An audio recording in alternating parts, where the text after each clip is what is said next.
Bonjour, je suis Révérend Jean-Claude Missamou. Je suis secrétaire permanent de la Fédération des radios de proximité du Congo, FRP Sensic, et j'ai donc la gestion quotidienne de la coordination de cette plateforme qui regroupe 650 radios installées à travers toute la République.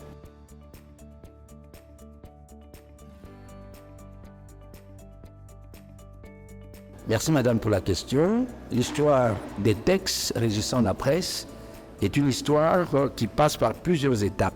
On part de la loi, n'est-ce pas, de la loi de 1996 qui fixait l'exercice de la liberté de la presse, mais cette loi ne reconnaissait pas les médias communautaires, seulement du fait qu'en 1996, les radios communautaires n'existaient pas encore.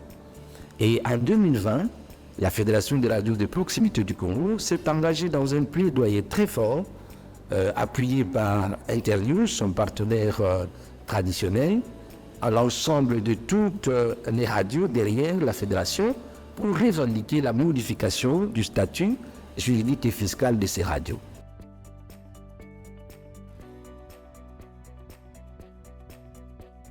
Il y avait le problème de l'existence légale, c'est-à-dire la reconnaissance juridique, le problème des taux très élevés, des taxes, mais aussi le problème du statut. Quel était finalement le statut de ces radios, alors que jouant des missions sociales, rendant service public et d'intérêt général, ces médias devaient être considérés comme de véritables auxiliaires, n'est-ce pas, du gouvernement congolais qui devait désormais en tenir compte.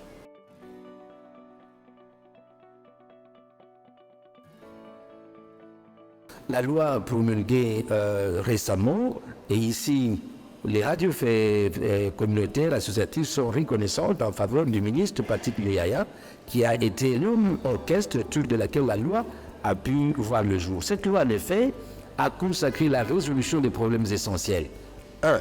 Les radios sont légalement reconnues comme des médias opérant en République démocratique du Congo. 2. La question des taxes est suffisamment réglé ou partiellement réglé dans la mesure où il est noté dans l'article 81 que ces taxes doivent être sensiblement révisées, réduites pour permettre aux radios leur existence. Et toi, le statut de radio, notamment, jouant une mission sociale en rendant des services d'intérêt public, a aussi été reconnu dans la loi.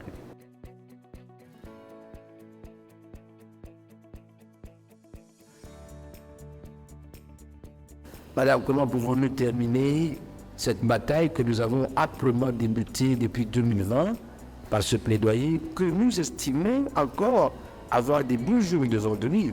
Nous ne serons pas capables de débrayer, madame, tant que nous n'avons pas vu des mesures d'accompagnement. La loi dit que le Premier ministre prend un décret au travers duquel sont clairement signalées la hauteur, la taille des redevances que doivent payer ces radios. Raison pour laquelle nous disons, tant que la radio ne paiera pas, par exemple, $50 au ministère de la Communication et Médias, tant qu'une petite tic ne baisse pas son ardoise de $2 500, j'imagine même jusqu'à 100 ou $150, nous disons non, cette bataille va se poursuivre. Ce plaidoyer va se poursuivre pour dire, madame, que c'est jusqu'à ce que la liberté des radios communautaires dans l'exercice de leurs fonctions, de leur métier, sera totale, alors nous pouvons croire que nous sommes arrivés au bout de notre plaidoyer.